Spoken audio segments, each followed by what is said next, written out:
Hi, everybody, and welcome to the Kylee Cast. I'm Kylee Griswold, managing editor at The Federalist. Please like and subscribe wherever you get your podcasts. And if you're just listening to the show, be sure to check out the full video version on my personal YouTube channel or the Federalist channel on Rumble. And then, of course, like and subscribe there too. If you'd like to email the show, you can do so at radio@thefederalist.com. I would love to hear from you. Well, another week has passed, but the Democrat violence news cycle continues apace. Because week after week, Democrats just keep giving us more examples of violence, terrorism, and then this week, murderous fantasies. It feels like much longer because we've been through so much in the past month, but it's only been a little over a month since a transgender identifying gunman attacked a Catholic school full of children, killing 2 kids and injuring 30 other people. Just a tragic and targeted act of violence. Then, just 2 weeks after that, a radical leftist assassinated Christian conservative influencer Charlie Kirk in front of a campus full of students and the rest of the watching world, which then kicked off weeks' worth of many so-called normie Democrats celebrating Charlie's death, desecrating monuments in his memory, and then members of the media and of Congress trying to justify that assassination. Then, just 2 weeks after that, another gunman opened fire on an ICE facility, killing 2 detainees and injuring another. And even though Democrats pretended, we can't discern a motive here, the shooter's bullets were inscribed with anti-ICE messages. And that was the natural and, dare I say, intended result of the non-stop rhetoric from Democrats and the media, but I repeat myself, demonizing ICE with extreme labels like Gestapo, which is, of course, the Nazi secret police. And remember that as all of this is happening, left-wing think tanks are churning out bogus study after bogus study showing that, no, actually, it's Republicans causing more political violence. Even as they leave out some of the worst Democrat attacks and then classify random acts of clearly non-political violence as right-wing. Completely dishonest. Well, then on Friday, a little over 2 weeks after the ICE shooting, we learn about the murderous fantasies of Jay Jones, the Democrat candidate running for Attorney General of Virginia. And these texts are truly something to behold, especially for the guy running to be the chief law enforcer, the top cop of the Commonwealth of Virginia. Here to discuss this crazy story with me is my colleague, Brianna Lyman, a staff writer at The Federalist. Thanks so much for having me. It's so great to see you. Thanks so much for joining today. I think before we start, we should set the stage a little bit for people who maybe haven't seen the texts. They were reported by National Review on Friday. These texts they were sent in 2022, right after a longtime moderate Democrat politician in Virginia, Joe Johnson, had died. He died at age 90. And then in response to his death, you had some Republicans, including Todd Gilbert, who was at the time the House Speaker in Virginia. They started saying some nice things, both publicly and privately, about the deceased Joe Johnson. And so enter Jay Jones, who had formerly served in the House, but at this point he had resigned. And he starts firing off some texts, revealing his thoughts on the Republicans' kind response to Johnson's death. He apparently realizes that he sent these texts to Republican lawmaker Kerry Coyner instead of who he actually meant to send them to. But then instead of shutting the conversation down, he doubles down. And here is how those texts went. He starts, "If those guys die before me, I will go to their funerals to piss on their graves. Send them out awash in something." And Kerry Coyner goes, "Jay Jones." Jay Jones says, 3 people, 2 bullets. Gilbert, Hitler, and Pol Pot. Gilbert gets 2 bullets to the head. So in other words, he's saying if you had 2 bullets in the gun and you had 2 dictators and this Republican, I would put both of the bullets in the Republican. He says he receives both bullets every time. And Kerry Coyner pleads with him, "Jay, please stop." He goes, LOL. Okay. So then he doubles down even more. Kerry Coyner says, "You weren't simply asking questions and you know it." He says, "I genuinely was. I wasn't attacking you. I was trying to understand your logic." She says, "You weren't trying to understand. You were talking about hoping Jennifer Gilbert's children would die." This is Todd Gilbert's wife and his children. And he says, "Yes, I've told you this before. Only when people feel pain personally do they move on policy." But he's still not done.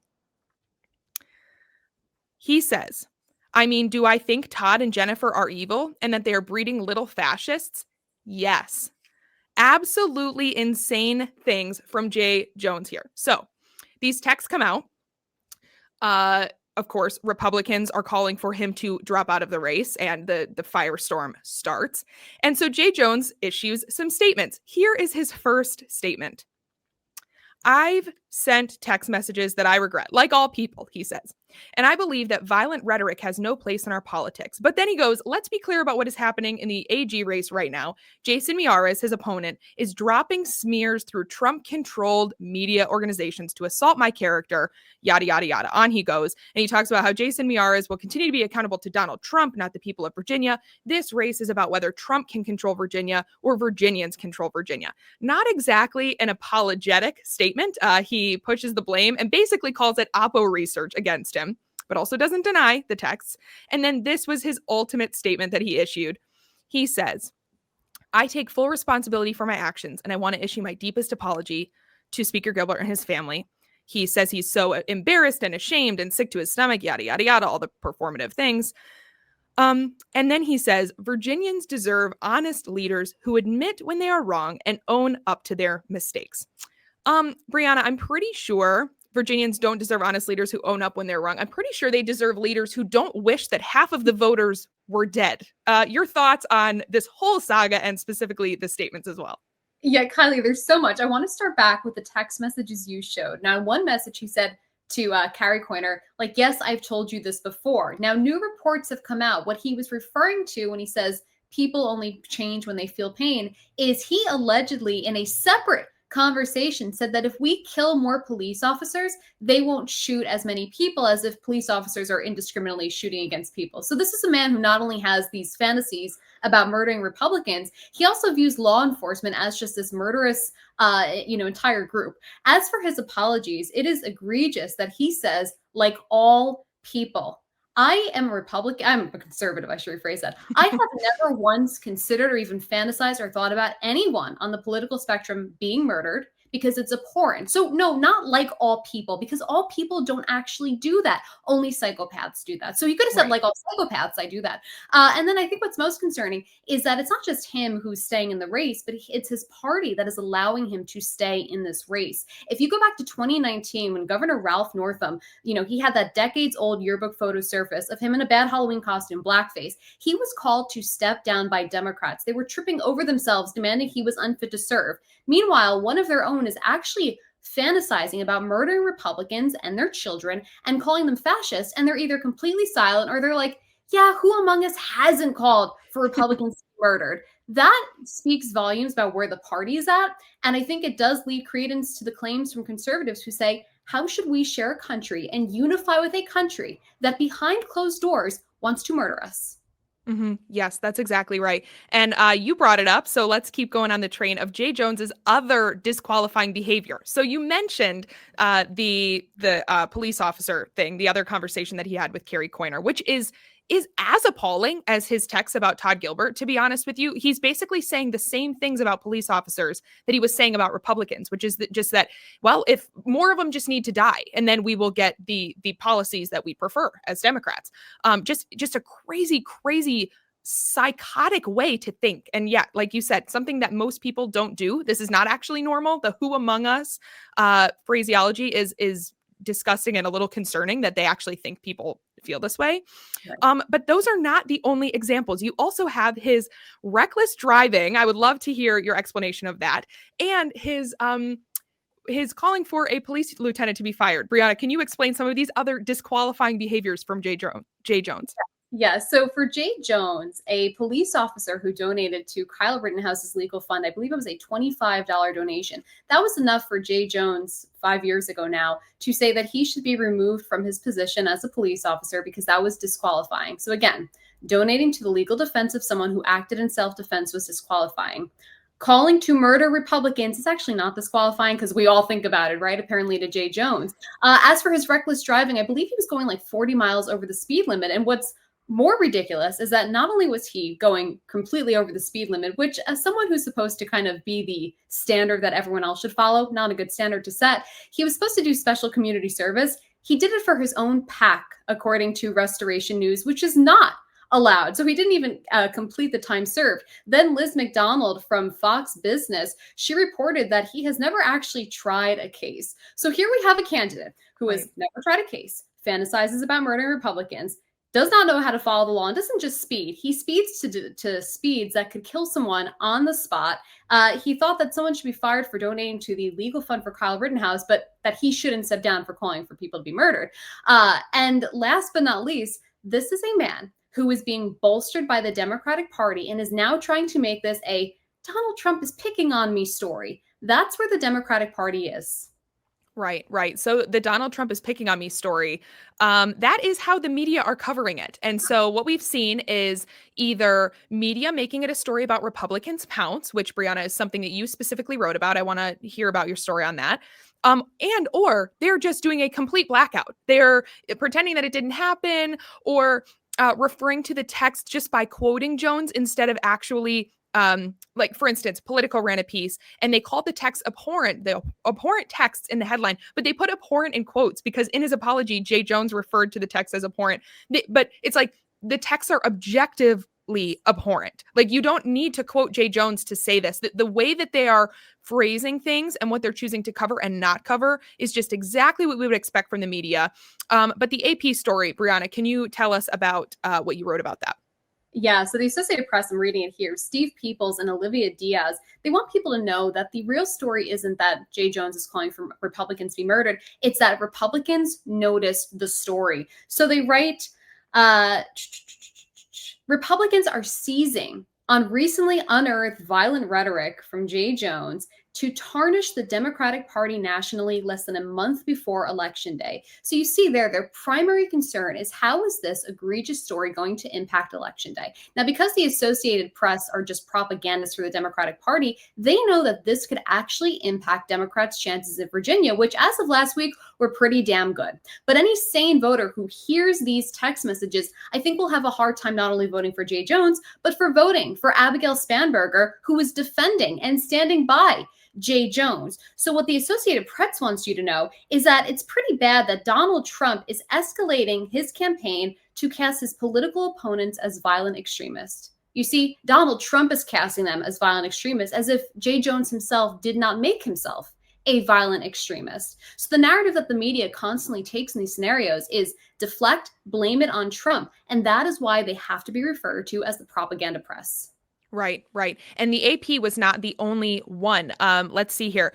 Well, 2 days ago, I looked on the New York Times. I forgot to check this morning. But as of 2 days ago, if you search for Jay Jones on the New York Times, there were 0 search results from the past month. This is a story that broke on Friday. They had Friday and all weekend and Monday to cover this story, and there was nothing from the New York Times.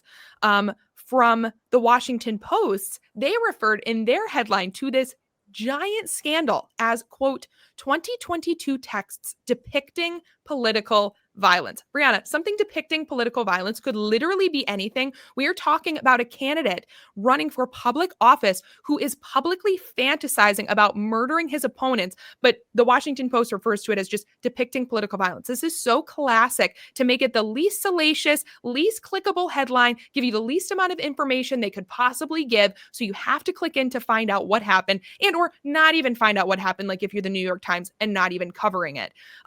And I think another thing that's really important to remember here is this would be disqualifying for any lawmaker. Like this would be disqualifying if Jay Jones were once again running just to be another member of the Virginia House of Delegates. That's not what's happening here. He is running to be the top law enforcer of a state. This is a guy, like you said, who is driving reckless speeds, could have killed people, who's fantasizing about killing people, and who's all manner of other things that could be disqualifying, like wishing death on police officers so he can get his policy views enacted.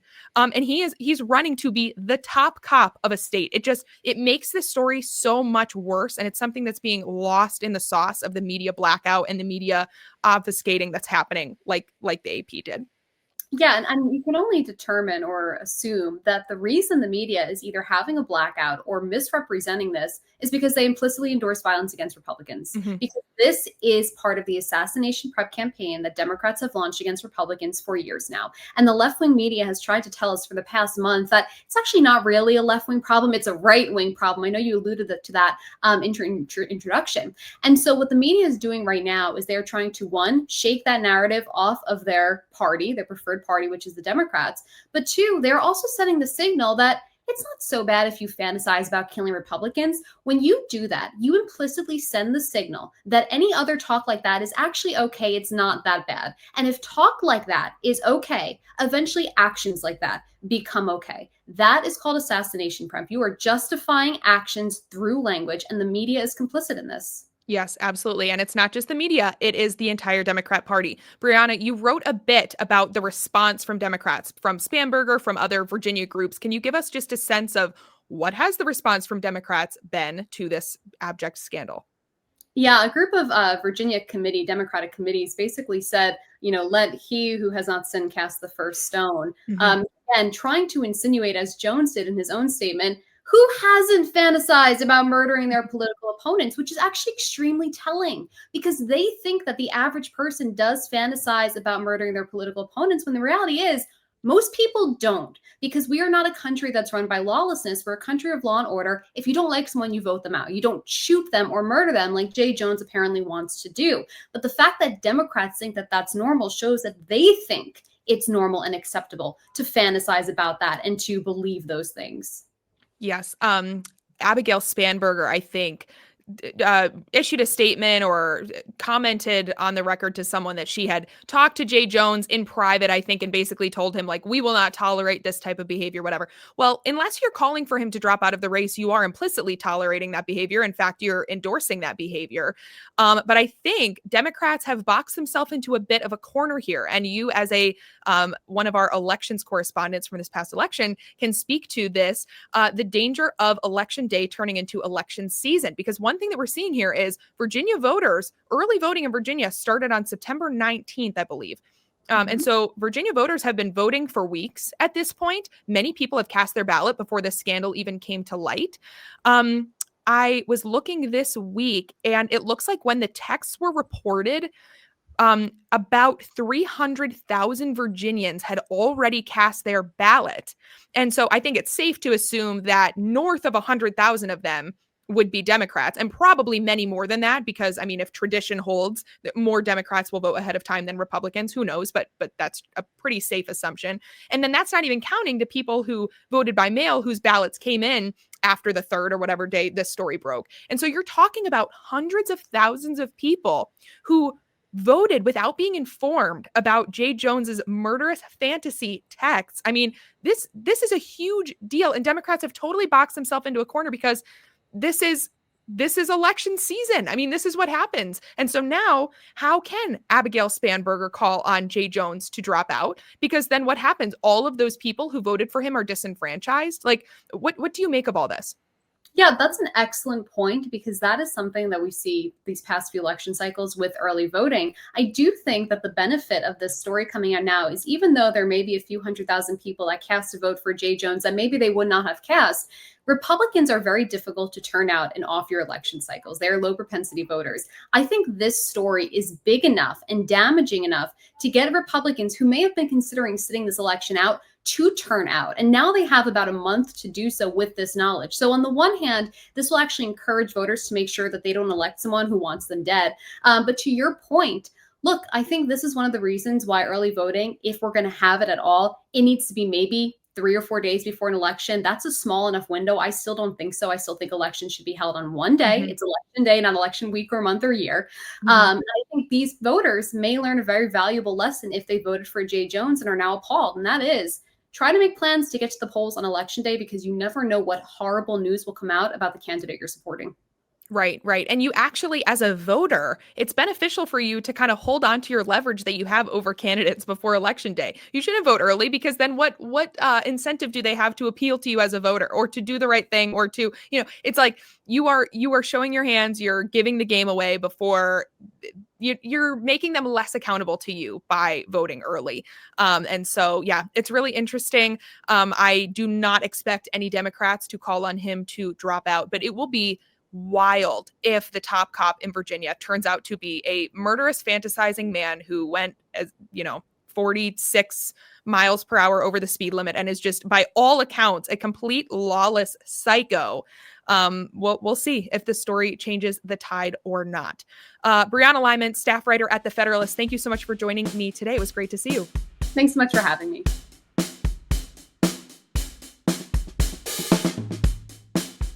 Okay, so the Jay Jones story is wild, but that is not even the only story of Democrat-associated violence that we got this week.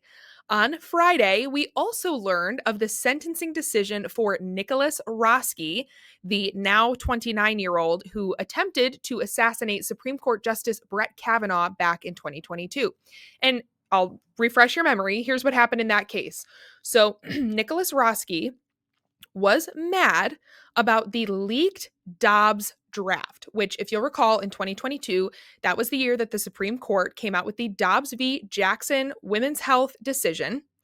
That decision is the one that essentially overturned Roe v. Wade. But before the actual decision came down, there was a leak of the draft of the Dobbs decision. And of course, Democrats were irate about it. Well, Republicans were irate about the leak, but Democrats were irate about the decision itself because they learned that the made-up right to abortion, so-called, that was enshrined in the Constitution via Roe v. Wade was about to be overturned. And so Nicholas Roske was one of those people who was mad about the impending Dobbs decision. And so what does Roske do? He makes a plan to assassinate Supreme Court Justice Brett Kavanaugh. But not only Kavanaugh. He wrote in Discord, there's a quote, "I could at least get one, which would change the votes for decades to come, and I am shooting for 3, end quote. So in other words, Roske had stated intent to kill not 1, but 3 conservative Supreme Court justices in order to change the vote for decades to come. So in other words, this is explicit political terrorism. This is an effort to not only stoke fear, but to get an ideological and politically motivated result by carrying out violent crimes against your political opponents. So Roske researches. He researches mass shootings. He researches the addresses of Supreme Court justices. He plans. He buys weapons on 9 different occasions and then ultimately buys a plane ticket and flies from California, where he lives, all the way across the entire country to Virginia and takes a taxi to Supreme Court Justice Brett Kavanaugh's house with the intent of killing him. Roske only stops his plan after he arrives at Supreme Court Justice Brett Kavanaugh's house. There are U.S. Marshals stationed outside, so Roske's plan is thwarted, and instead he takes off again and eventually calls 911, turns himself in. So Roske gets arrested. He originally pleads not guilty, but then after he can't reach a plea agreement, he eventually pleads guilty, and the government asks for 30 years in prison for Roske. Now, the maximum sentence for this would be life in prison, but the government asks for 30 years. The defense asks for 8 years, and Federal District Judge Deborah Boardman, who oversaw this case, agreed with the defense and with Roske and gave Roske only 8 years. 8 years for planning and then traveling to go assassinate not just 1, but potentially up to 3 Supreme Court justices. Only 8 years in prison. It is mind-boggling how you can go from a maximum sentence of potentially life in prison and instead be sentenced to only 8 years in prison. So how did this happen? Well, first, Judge Boardman gutted the terrorism enhancement, not because Boardman disagreed that this was terrorism. She agreed that it was domestic terrorism, but because she didn't see a reason to believe that Roske would recidivate based on the opinion of experts. Oh, okay. But that's not the only reason that Boardman gave Roske a light sentence. The other one that played a major factor was Roske's sudden transgender identity. So when Roske traveled from California to Virginia to commit this crime, he was Nicholas Roske, born a male. He was a male. His chromosomes said he's a male. He gets arrested, and then somewhere along the way, he decides that, actually, my name is Sophie. And so the Biden appointed federal district judge factors in the trans identity, she admits it, into her sentencing because she's concerned about Trump's executive order that requires male prisoners to be housed with male prisoners and female prisoners to be housed with female prisoners. This is actually a very important thing. It's really important that female prisoners are not housed with male prisoners and vice versa. Terrible things can happen there. But Judge Boardman is concerned that a male prisoner is going to be housed with other male prisoners. And so therefore, she gives this attempted, plotted terrorist 8 years instead of 30 or life in prison. Absolutely insane. But of course, the media, ever the dutiful foot soldiers, parrot the trans propaganda. And honestly, reading all of the corporate media coverage, you would not even know that Roski is a man. CNN, AP, New York Times, they all refer to Roski as she. And many of them even omit the fact that the original name is Nicholas Roski. They all just refer to Sophie Roski, who previously had a male name, but she was sentenced to 8 years in prison. MSNBC did not even bother with the euphemism of trans woman. They literally, in their headline, just said woman, as if this is just an indisputable fact that Sophie Roski is indeed a woman, as much a woman as I am or anyone else who has XX chromosomes. This whole case communicates two very dangerous things. The first of which is that identifying as transgender will get you off the hook in legal matters. Just like identity politics have contributed to some sort of trans contagion in this country. Because in the Marxist framework, where you view everything as oppressed or oppressors, identifying as trans or identifying as some other rainbow identity gets you more victim points than just being a person with heterosexuality who is cis, i.e., you are a man who says you are a man, or you are a woman who says you are a woman, that you agree with your literal biological sex. Doing that doesn't get you any victim points. But now we're also seeing that not only can you get cultural brownie points by claiming a trans or just LGBT broadly identity, but you can actually count on getting a lighter sentence if you have a rainbow identity. This just incentivizes more transmania, more biological and reality denial, and frankly, more mental illness. But the second thing that this case communicates is that if you are a radical leftist with a conservative target, Democrats will cover for you. This is nothing short of assassination prep. We saw the same thing with Jimmy Kimmel and commentators on MSNBC and elsewhere when they blamed Trump supporters for Charlie Kirk's assassination.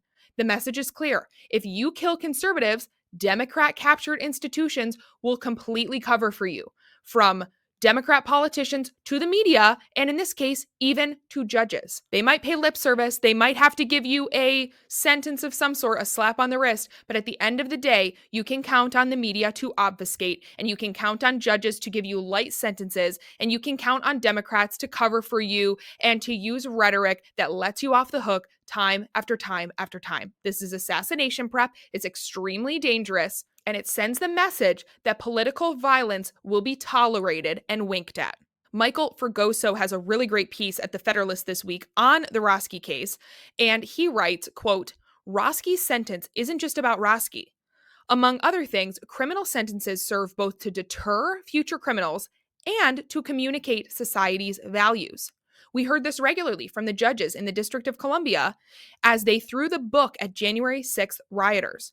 For example, Judge Royce Lamberth justified his actions while sentencing a man to a prison term just shy of Roski's for using a megaphone to urge others into the Capitol. Quote, "This cannot become normal. We as a society, as a community, and as a country cannot normalize the events of January 6th, end quote. It seems, though, that we can normalize the events outside Kavanaugh's house. Roski's sentence doesn't deter, and it communicates that what matters isn't political terrorism, but the transgender journey of self-discovery. It's hard to explain just how corrosive this is to our body politic. Democrats today like to throw around the term fascism to describe conservatives and Donald Trump in particular, but judges doling out soft justice to terrorists they agree with is far closer to what led to fascism's rise in Germany than anything Trump is doing." Fragoso is absolutely right here. And here's the real kicker. U.S. Attorney General Pam Bondi has appealed this decision rightfully, so now it goes to the Fourth Circuit. But the Fourth Circuit is a left-wing court. And if it does not reverse Judge Boardman's decision, which who knows, but it may not, the next step would be appealing to the Supreme Court, which is so crazy because the Supreme Court was the target of the attack. Are 3 conservative justices supposed to recuse because the defendant in the case wanted to assassinate them? Are they supposed to determine the punishment for the man, yes, man, who attempted to carry out an assassination plot against them? This, of course, creates all sorts of problems. And so Fragoso goes on to make the case that Congress needs to impeach Boardman for essentially condoning terrorism. But this especially is important as it comes to the Supreme Court. He writes, quote, "The House will spare the court from having to essentially sit in judgment of its own case if it moves to impeach Boardman. It will send a message to other judges that political violence is not to be excused. Indeed, this should be a bipartisan message because reasonable Democrats shouldn't want Trump judges excusing, say, Proud Boys, any more than we want Biden judges excusing trans-identifying terrorists. Impeachment proceedings would helpfully put Democrats to that question.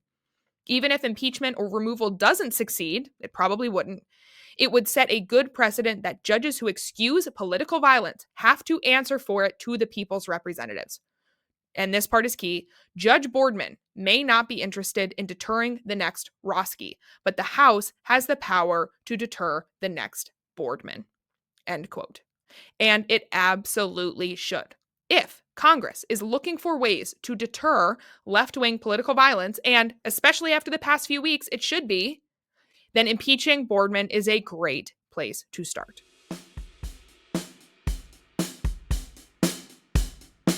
All right, it's time for a little Kylie's Culture Cut because A, it's been a hot minute, and B, I actually have been listening to and watching and reading some things lately, so I'm here to tell you all about what's good, what's bad, and what's ugly. Let's start with the most wholesome, which is the fact that I finished for the first time reading Mere Christianity by C.S. Lewis. I don't know why it took me so long to read this book. Reading it on audiobook was fantastic because it's only about a 6-hour listen. I listened to it on a little bit faster speed, and so I got done with it fairly quickly. It was a great alternative to listening to podcasts or music when I've been driving, and it gave me so much to chew on. Truly an excellent book. I would recommend it to so many people, whether you are not a believer or are Christian curious but not actually a Christian. You should definitely read it. It tackled many of the objections to Christianity that I've heard over the years, and it tackled them in such a logical and reasonable way that I think it's very persuasive and also just really good brain food. So I would recommend it. If you're not even a Christian, you should read Mere Christianity. If you are a Christian and you've never read it, you should definitely read it because there's lots of good stuff in there, and it helps give you language and verbiage to refer to basic Christian concepts, but just new ways to think about them and new ways to explain them. So I'd recommend it if you've never read it. And I would also recommend it if you've read it before. Definitely something that I will listen to again and again, and or next time I may just read it in a hard copy because I think, you pick up different things, whether you're listening to something or reading it.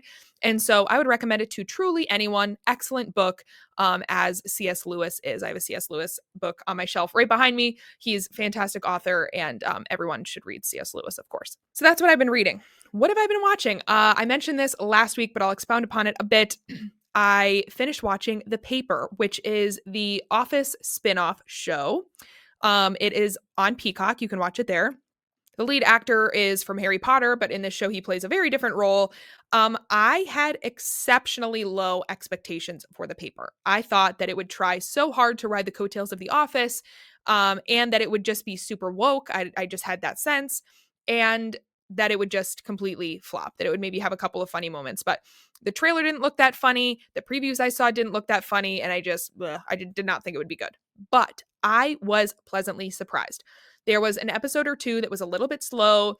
There were a couple of hints at things that were a little bit woke, such as an all-gender restroom, all gender, things like that. But none of that was dwelled on, and it was just fun. It made me laugh out loud many times. There were a few Office references because, spoiler, Oscar is in The Paper. And so, especially through Oscar, they make references to The Office. And some of those felt shoehorned in. They felt a little clunky, a little bit forced. But they were few and far between, and they were a little bit endearing. And I just thoroughly enjoyed the show. I am really excited for the next season to come out. Typically, first seasons of shows are a little rough anyway, as they try to establish the characters and get their feet under them. And so my expectations are actually kind of high for season 2. Really, really enjoyed it. So if you haven't watched The Paper yet, it's definitely something worth watching, even if you don't end up enjoying it as much as I did. I think it's 10 episodes long, and they're all a half hour apiece. So go watch The Paper. But what I really must talk about today is what I have been listening to, and that is the new Taylor Swift album. And I have thoughts. If you've listened to my podcast before or read any of my writing from years ago, you may or may not know that I am on the record as being a Swiftie. I have loved Taylor Swift since my days of adolescence. I had her CDs. I had the karaoke version of her CDs so that I could put just the backtracks in my karaoke machine, and then I could be the vocals. I truly loved Taylor Swift. My first dance at my wedding was to a Taylor Swift song.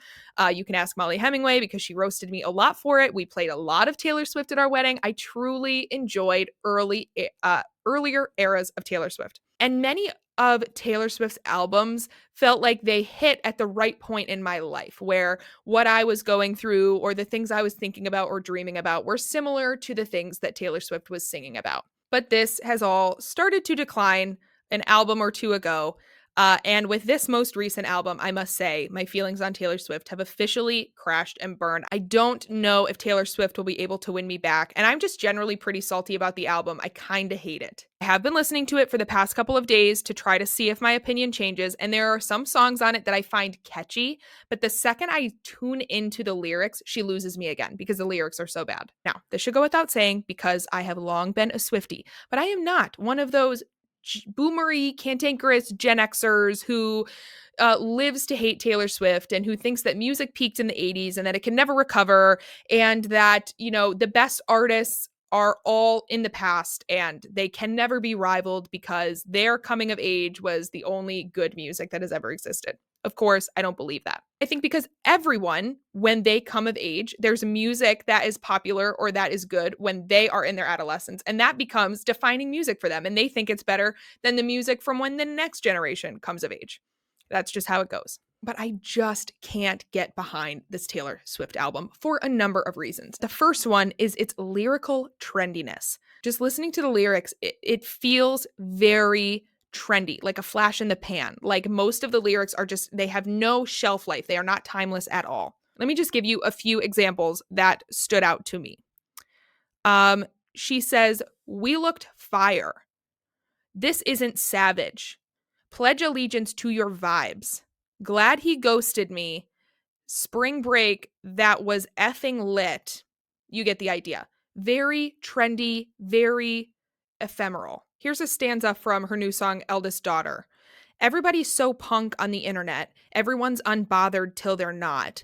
Every joke's just trolling and memes. Sad as it seems, apathy is hot. Everybody's cutthroat in the comments. Every single hot take is cold as ice." Ugh.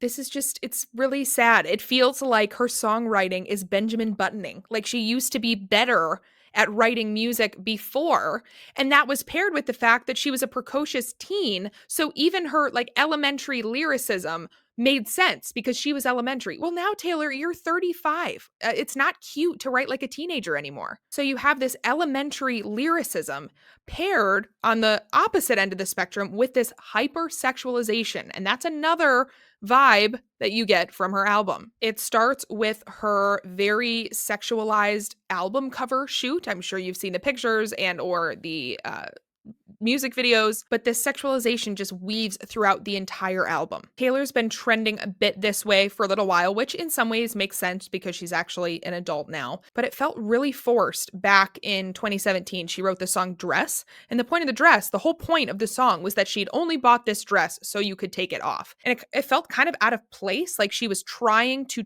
sexualize herself, but it was a little bit jarring. And now you get that same feeling, except it is through the entire new album. I'm not going to read many of these lines. You can go find them for yourself.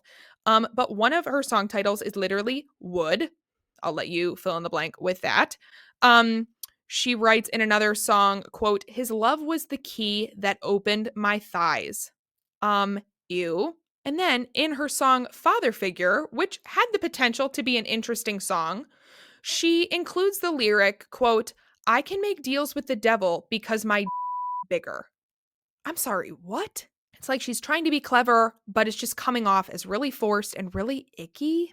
I think maybe one of the reasons I'm really cranky about Father Figure is the fact that, as I have said on a previous podcast, John Bellion, who is one of my favorite singer, songwriters, producers, came out with an album called Father Figure earlier this year. And not only, unlike Taylor Swift, not only did he not rip off the George Michael song, but that song and that album are all about maturity and responsibility and faith and fatherhood. And you fill in the blank with all of these wonderful adult pursuits.